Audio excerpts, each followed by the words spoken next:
Hello my dear learners, today I will discuss lesson 1 for the students of class 6. It all began with drip drip. ইতিপূর্বে আমি unit 1 এবং unit 2 আলোচনা করে দিয়েছি. Today I will discuss only unit 3. Please stay with me. A few months after that evening, ওই সন্ধ্যার কয়েক মাস পরে নিউজ কেম, খবর এলো দ্যাট যে এ নেবারিং কিং, একজন প্রতিবেশী রাজা, হ্যাজ ডিক্লিয়ার্ড ওয়ার, যুদ্ধ ঘোষণা করেছিল। Bholenath and his king gathered at the royal court, Bholenath এবং তার রাজা রাজসভায় সমবেত হলেন। দ্য কিং টোল্ড ভোলেনাথ, রাজা ভোলেনাথকে বললেন, you are the commander in chief of my army, তুমি আমার সৈন্যবাহিনীর সেনাপ্রধান। আই এন্ট্রাস্ট, আমি বিশ্বাস করি, ইউ, তোমাকে, with the duty of protecting my state, আমার রাজ্যকে প্রতিরক্ষার দায়িত্ব তোমার, এটা আমি বিশ্বাস করি। Bholenath came back home in utter despair, Bholenath চরম হতাশা নিয়ে নিজের বাড়ি ফিরে এসেছিল। I don't even know how to ride a horse, আমি জানি না এমনকি কীভাবে ঘোড়ায় চড়তে হয়। He told his wife helplessly, সে তার স্ত্রীকে অসহায়ভাবে বলল। How will I defend our borders, কীভাবে আমি আমার সীমানাকে রক্ষা করব।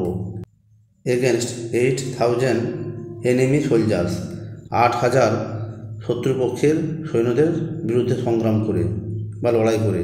ডোন্ট ওয়ারি, কোনো চিন্তা করো না। হিজ ওয়াইফ সেড, তার স্ত্রী বলেছিল।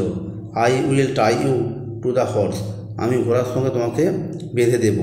ইন দ্য মর্নিং, সকালবেলায়, দ্য কিং সেন্ট ভোলেনাথ, রাজা পাঠিয়েছিল ভোলেনাথের কাছে এ ম্যাগনিফিসেন্ট স্টেলন, একটি চমৎকার বলবান পুরুষ ঘোড়া। Bholenath got up glumly, Bholenath বিষণ্ণভাবে উঠে পড়ল অন দ্য হর্স, ঘোড়ার উপর। And his wife securely tied him to it, তার স্ত্রী তাকে ভালোভাবে এটার সঙ্গে বেঁধে দিয়েছিল। উইথ এ রোপ, একটা দড়ি দিয়ে। The horse did not like, ঘোড়াটি পছন্দ করেনি। The feel of the tight ropes, শক্ত করে দড়ি বাঁধার অনুভূতিটা ঘোড়ার মোটেই ভালো লাগেনি। ইট রেয়ার, এটা পিছনে দুপায়ে ভর করে লাফিয়েছিল হঠাৎ। অ্যান্ড গ্যালপড, যাচ্ছিল অফ ওয়াইডলি, ভয়ঙ্করভাবে। Bholenath hung desperately to its mane, Bholenath বেপরোয়াভাবে তার কেশরটিকে ধরেছিল। রিয়েলাইজিং দ্যাট, এটা অনুভব করে যে the horse was headed straight, ঘোড়াটি সোজা যাচ্ছিল ফর দ্য এনিমি ক্যাম্প, শত্রুপক্ষের শিবিরের উদ্দেশ্যে। Bholenath shouted in fear, Bholenath ভয়ে চিৎকার করেছিল। The horse could not be stop, ঘোড়াটাকে থামানো গেল না।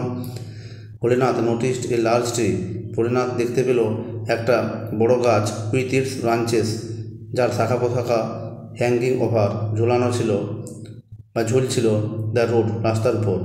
As the horse galloped under the tree, যখন ঘোড়াটি গাছের নিচে দিয়ে যাচ্ছিল। ভোলেনাথ রিচড আপ, ভোলেনাথ হাত বাড়িয়েছিল। টু গ্র্যাস্প, ধরতে। দ্য ব্রাঞ্চেস, শাখাগুলি। অ্যান্ড পুল হিমসেলফ ফ্রি, এবং নিজেকে মুক্ত করতে। বাট দ্য ব্রাঞ্চেস ব্রোক, কিন্তু শাখাটি ভেঙে গিয়েছিল। অ্যাওয়ে ইন হিজ হ্যান্ড, তার ভেঙে তার হাতে ধরা হয়ে রইল। দ্য হর্স হ্যাড এন্টার্ড, ঘোড়াটি প্রবেশ করেছিল দ্য এনিমি ক্যাম্প, শত্রুপক্ষের শিবিরে। দ্য এনিমি সোলজার্স, শত্রুপক্ষের সৈন্যরা ওয়ার অ্যাস্টনিশড, অবাক হয়ে গিয়েছিল। টু সি, দেখে। এ উইল লুকিং ম্যান, একটা বন্য দেখতে মানুষকে। Tied to a fierce stallion, একটা ভয়ঙ্কর পুরুষ ঘোড়ার সঙ্গে বাঁধা থাকা অবস্থায় দেখে অবাক হয়ে গিয়েছিল। ওয়েভিং, আন্দোলিত হচ্ছিল। ব্রাঞ্চের, শাখা ডালটি।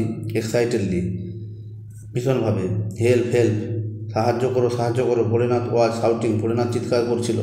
The enemy soldiers did not hear him, শত্রুপক্ষের সৈন্যরা তার কথা শুনতে পায়নি। দে ওয়ার গ্রেটলি স্কার্ড, তারা ভীষণভাবে ভয় পেয়ে গিয়েছিল।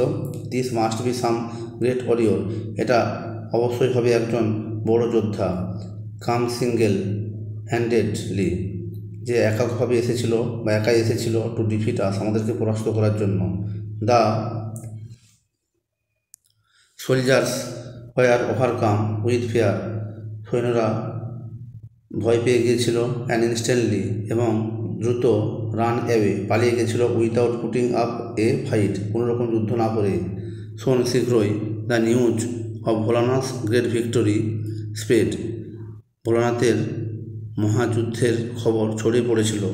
এভরিওয়ান ওয়াজ অ্যামেজড, প্রত্যেকে অবাক হয়ে গিয়েছিল। দ্যাট যে he had defended his state all by himself, সে একাই তার রাজ্যকে প্রতিরক্ষা করতে পেরেছিল এগেনস্ট 8,000 এনিমি সোলজার্স, 8,000 শত্রুপক্ষের সৈন্যের সঙ্গে লড়াই করে। দ্য কিং অ্যাওয়ার্ডেড হিম, রাজা তাকে পুরস্কার করেছিল ইন এ পাবলিক সেরিমনি, একটি জনসভার অনুষ্ঠানে। ভোলেনাথ বিকেম এ লিজেন্ড, ভোলেনাথ একজন কিংবদন্তি হয়ে উঠেছিল। It all had started with a drip, সব কিছুই শুরু হয়েছিল সেই বৃষ্টির ফোঁটা থেকে। এই ছিল আজকের আলোচনা। যদি আমার এই আলোচনা ভালো লাগে তবে অবশ্যই আমার এই চ্যানেলটিকে লাইক, কমেন্ট, সাবস্ক্রাইব করতে ভুলবে না।